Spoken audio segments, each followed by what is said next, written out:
کفار مکہ وجود باری کا انکار نہیں کرتے تھے، یعنی اللہ کے وجود کے منکر نہیں تھے، وہ بتوں کو ساتھ شریک کرتے تھے۔ وہ کہتے تھے کہ اللہ موجود ہے، کار ساز حقیقی ہے، لیکن یہ بت بھی اس کے ساتھ کاموں میں شریک ہیں۔ اس وجہ سے وہ مشرک ہوئے۔ اس کی ذات میں یا اس کی صفات میں کسی کو شریک مانا جائے تو بندہ مشرک ہو جاتا ہے، کافر ہو جاتا ہے۔ دوسرا، وہ رسالت کے منکر نہیں تھے، نفس رسالت کے، کہ رسول نہیں ہوا کرتے۔ وہ کہتے رسول ہوا کرتے ہیں، آیا کرتے ہیں، ماضی میں بھی آئے ہیں، اب بھی آ سکتے ہیں، لیکن آپ نہیں ہو۔ تو رسالت کے منکر نہیں تھے، انتساب کے منکر تھے۔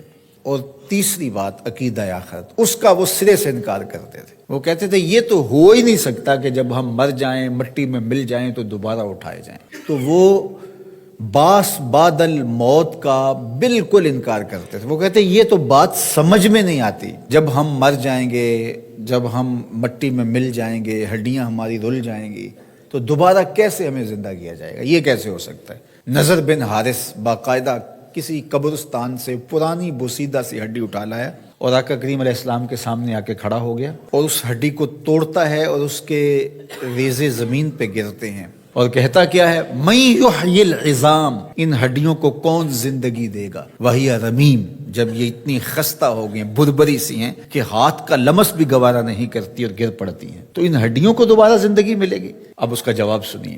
اللہ اکبر، رب کا کلام تو پھر رب کا کلام ہے۔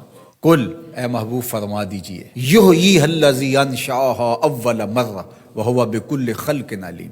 جب یہ ہڈیاں نہیں تھیں، اب تو ہڈیاں ہیں، اب تو میٹیریل موجود ہے، بکھر گیا ہے، ٹوٹ گیا ہے۔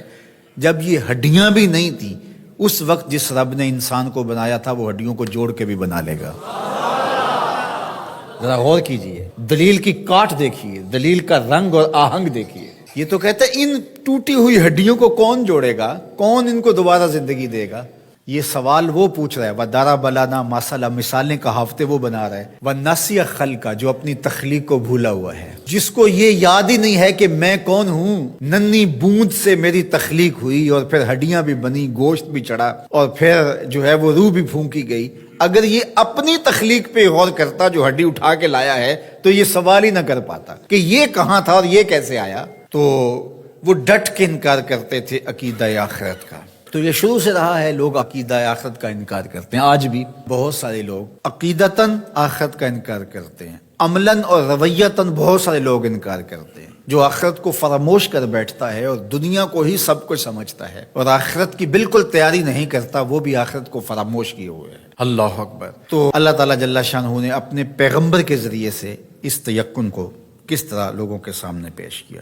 جب ابراہیم علیہ السلام نے کہا رب ارنی کیف تحیی الموتیٰ، مالک میں دیکھنا چاہتا ہوں کہ تو مردوں کو زندہ کیسے کرتا ہے۔ قال اولم تؤمن، کہا کہ تجھے یقین نہیں؟ قال بلا، مالک کیوں نہیں؟ ولکن لیطمئن قلبی، لیکن میں چاہتا ہوں کہ دل میں اطمینان اور زیادہ پیدا ہو جائے، یقین کی اور پختگی نصیب ہو جائے۔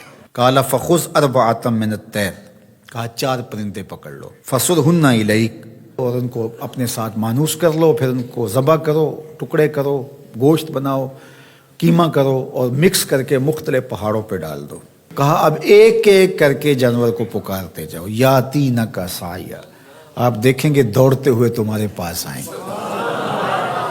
اب کسی کی ٹانگ کا قیمہ اس پہاڑ پہ ہے، کسی کی گردن کا قیمہ اس پہاڑ پہ ہے، کسی کے پروں کا قیمہ اس پہاڑ پہ ہے، کسی کے پیٹ کا قیمہ اس پہاڑ پہ ہے، لیکن جس جانور کو پکارا ادھر ادھر سے اس کے اجزاء نکلے، جڑے اور وہ دوڑتے ہوئے جناب ابراہیم کی خدمت میں پہنچے۔